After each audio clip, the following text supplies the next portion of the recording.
we're good to go. So thank you all for coming to the 101 area. Just really quick out of curiosity, how many people have been doing InfoSec professionally for more than 5 years? All right, so we got some hands here, so like look around. If you're somebody that doesn't have your hand raised, feel free to ask questions to those that did. The whole goal for this track is to start introducing people to information security. I wish I could have had access to all the talks that are going on today in this room. I looked through the list, and there's some amazing ones. We've got a lot that are around career paths. So we've got Ben Jacobs is up next, talking about the life of a penetration tester. Quite an exciting life. I got a preview of some of these stories earlier in the week. And later today, we've got Leah Lofton talking about things not to do in consulting, which is a pretty exciting talk title. I'm excited to see that one. There's probably some fun stories there. But there's a consulting side. We've got some talks around the frameworks that you're going to see in InfoSec. So there is Ben Opel is going to talk about MITRE ATT&CK. I'm a huge MITRE ATT&CK fanboy. It's an awesome framework to use. And so we've got also Kyle Hinterberg talking about PCI DSS 4.0. So if you've done any financial audit work, you'll have almost certainly run into PCI DSS. 4.0 is coming out in a couple of years, and so it's going to be a great talk on learning how to get ready for that. If you're just starting in InfoSec, I'm sure that's the one that you're going to become very familiar with first, as everybody's moving to that. And we even have to talk about ethics. So Jesse McGow, who goes by Ghost Exodus, is going to be talking about ethics and principles in the context of hacktivism, which is a really intriguing talk idea, I think. So some really good content. One of the things that I wanted to do with the track more broadly was to lean into this idea about embracing failure and getting used to it. To quote by Mark Rober, if you want to learn, failure isn't something to be endured, it's something that should be embraced. And I love that in the quote, like he had this on TikTok, and in the quote he actually misspelled it, he didn't have B in the quote. I don't know if that was on purpose or not, but I thought that was pretty cool. I'm going to come back to this in a minute. I'm going to ask people that have had their hands raised for, I've been here for more than 5 years, to maybe share some personal failure stories. So as I'm kind of going over the next couple of steps, keep that in mind. This is going to move to open mic, because we don't have, I did a lot of the earlier content during the kickoff. The big announcement this year is the Hungry Hackers competition. So hungryhackers.com has a CTFD instance that you can sign up for, and it will have all of the challenges for today.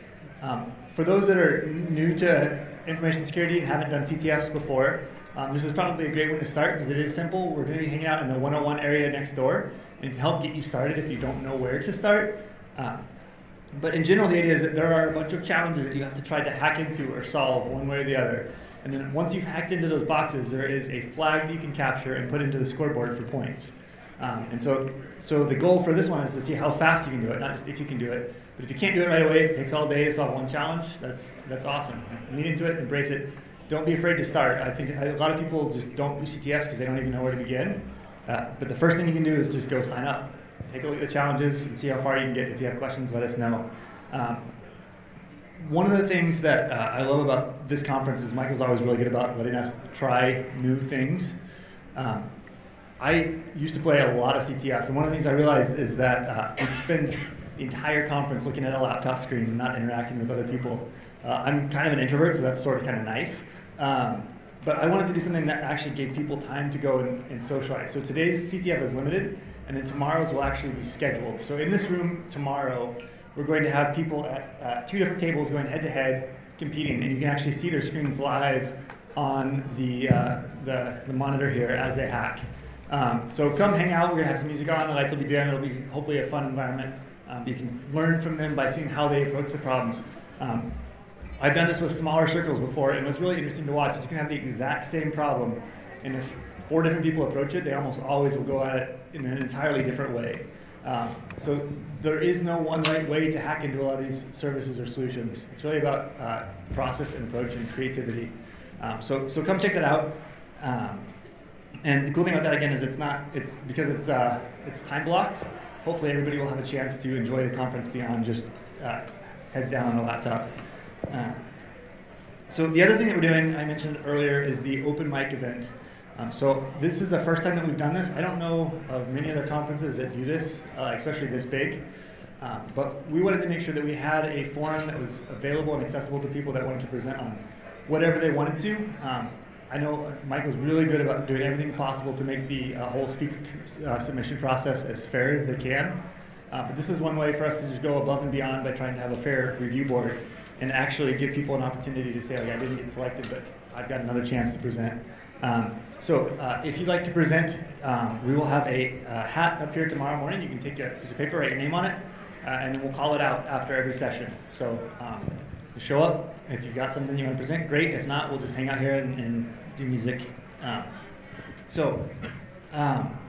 With all of the logistics out of the way, I wanted to come back to this whole idea of embracing failure. I've been doing InfoSec for, probably 12, 13 years now, and it is a constant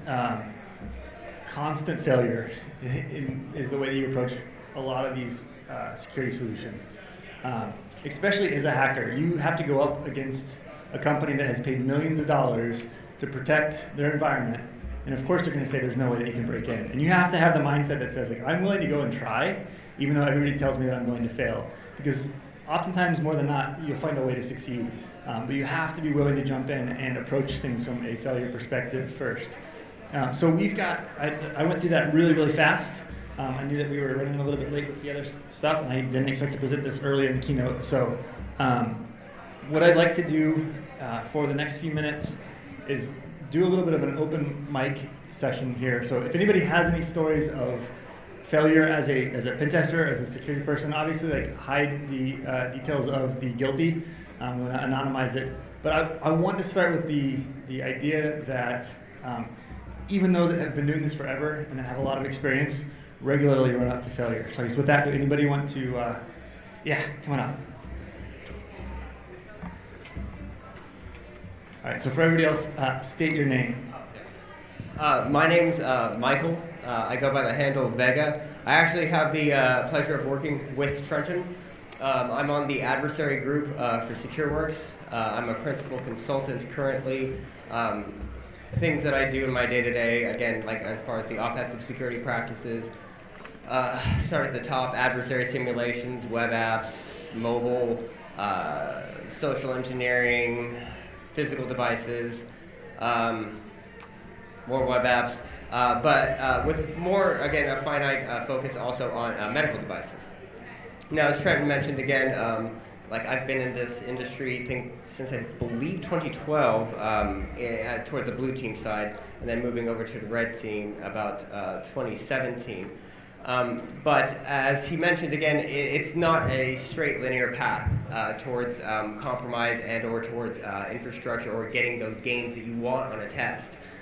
You want to talk about failures? There's a massive amount of them that I could even go over. I mean, let's see, scaling it back, just last week I was on a physical device test. You tried to break into the device and, try to do the most dangerous things you can in that scope of that ecosystem. Again, it being a device with a lot of heavy lockdowns, and I guess the company really taking my recommendations from the prior test seriously. Again, it was heavily locked down to the point where I almost thought that, obviously, what am I doing here? I'm like, they paid for me to basically stand in front of a system and, laugh at myself. And it was day after day after day after day after day after failure. And the worst part was, again, physically I'm on site in a different country. So there's a lot of things going against me. But as, again, Trenton mentioned, it's all towards working towards that one thing that kind of works. And in this case, it worked, and it worked brilliantly. And then, again, able to bypass all the protections, get onto the system, and basically have the way with everything that I needed to, start reverse engineering binaries, and then basically the whole thing just fell apart like a deck of cards. But again, focusing on the failure part, again, you want to make sure that you're not taking that failure as a ding on yourself. Me, I get very personal in my work, so when I fail, I feel that I'm failing personally. But again, you have to look past that and realize this is all the scope of what you're doing. I mean, nobody has created something in one foul swoop at all. You have to fail iteratively and build on those failures to be able to get to your goal and find out how you can achieve that goal. And then once you find that small slice of entry, pry it wide open, send in your friends, make it the worst thing possible that can happen to the client, and then really expand that wound into a gaping hole and make them bleed out real bad. But again, that's when you find that small glimmer of hope in all of your attacks and attempts, you know, that when you do find that thing, make it the worst thing possible. So again, keep trying. You know, they have the offset saying, try harder. I just say be persistent. Again, don't take failure as a loss. Take it as a win. You tried it. You walked up to it, you ponied up, and you definitely tried it. But you tried it, and you learned something from it. Again, it's input-output. It's how you take that output and build it into something that's going to be workable. And actually from that failure and all that iterative testing, I now have a submission to MSRC. So we'll see how that goes. But again, it's always fail, fail, fail, fail, fail, fail, fail, and then win. So keep trying.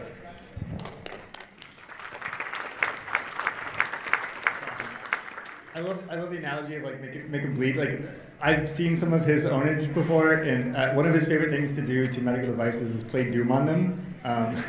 So can you imagine being like in the hospital bed and seeing Doom pop up on like your heart monitor or something? The frame rates are fantastic. Yeah, so that's awesome. Does anybody else have any stories of examples of where they've struggled to get through a challenge in security? Or anybody? Awesome. This whole thing itself is an experiment. I'm glad that you guys are jumping up and talking because I was going to be a failure here if nobody actually decided to talk. Awesome. Hey, I'm Aaron Gomez. I work for a small financial firm in St. Louis, Missouri, and we run a cyber range. And I took over a people leader job as I came into it from a lead digital forensics incident response role. And we had done tons of CTS, and the organization was hosting a cyber defense exercise, which is more force on force, red on blue. We bring our entire technical stack, we set it in the middle of a room like this, and everybody plays on it. As you know, if you've ever opted in your life, it's very, very difficult, and things can go wrong very, very quickly.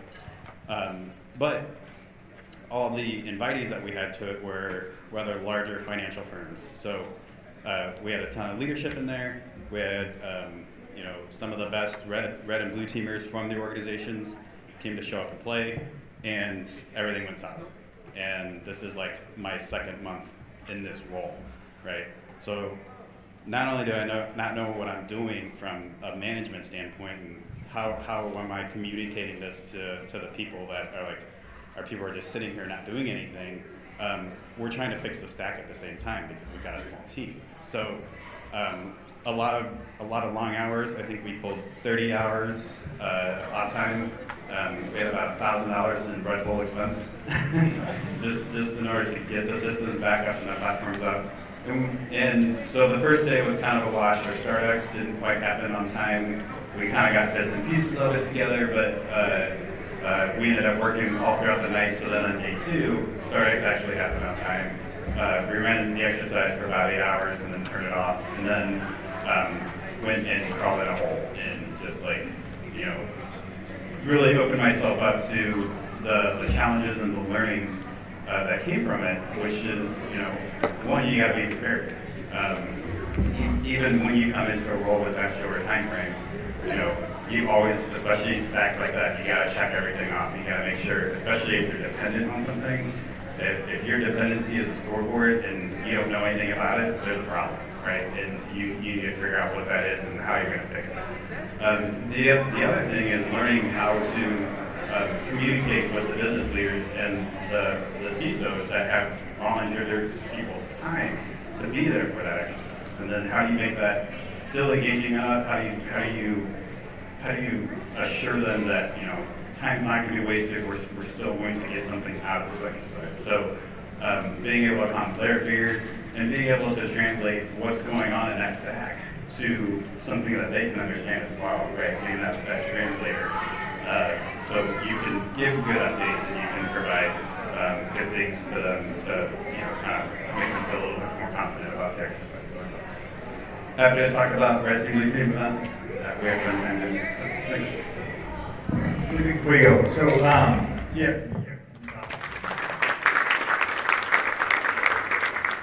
hand we can study just so I know how much I've got to do before tomorrow as part of the interactive CTF. Like, I'm setting this up for a reason. Like, if things go really badly, I can say it's just a failure. Like, we planned it. But so events like that there's a lot of moving pieces and a lot can go wrong. But when it was done, because you took the risk of having something that big and that complex, was there a moment towards the end of it where you realized that it was like all worth it? Like, what was the moment like when towards the end you saw people playing the game that was just like this risk was worth it? Yeah, so absolutely. Two instances. One was immediate, and the other one didn't happen until just a couple months ago. So the immediate one was I was on the plane back, and one of the players was sitting right behind me. And he's like, "Hey, you guys were rocking the event, right?" I was like, "Yeah." I was like, "Sorry about everything," and you know, mea culpa and all that. And he's like, "No." He's like, "I had a really fucking good time." Language. He's like, I popped your boxes. I was all over the other guy's network, and we were just like thrashing things about. He's like raining shells. He's like, we had so much fun. I was like, okay, like, you know, that was like a real good confidence booster. And then the second one was taking all the lessons that I'd learned from that event, and then we hosted another one in Dallas. And this one's actually public. Wall Street Journal did an article on it, Access did an article on it, and we did a tri-sector event with AT&T, Morgan Stanley, Lumen, Southern California, and Southern Company, and we ran the exact same exercise. We added a couple technology pieces to it, but it went off without a hitch. 20 bids, 100% availability. Everybody had a badass time. It was thinking about the things that we had missed, doing your retros, going back through that data, and making sure that you're addressing the things that you want to get better, and then going through those things. Awesome, thank you. All right, we got time for a couple more. Does anybody else have any stories that they want to share of times that they had to jump up and try something at the risk of failure, and either did or didn't succeed? Give it a couple seconds. I'll have an awkward silence if nobody jumps up. We'll dismiss early. Anybody? All right, cool. Well, we're going to be back here then in about 13 minutes at 3:30 bins up to talk about the life in a week of a pen tester. I have had a sneak peek of some of those stories, so I think that will be a really, really good talk. So make sure you're back here for that one. Otherwise, please think about what you might be willing to talk about tomorrow for the open mic. Don't be afraid to jump up and try. I know a lot of people are afraid of public speaking. I, as an introvert, it's not my favorite thing in the world to do. But this is the safe place to jump up and try it, right? This is a great group of people to be with and to talk about what you're working on. So, take advantage of the conference while you're here. Thank you all for coming and hang out for the opening for this track, and I'll see you all around the rest of the con.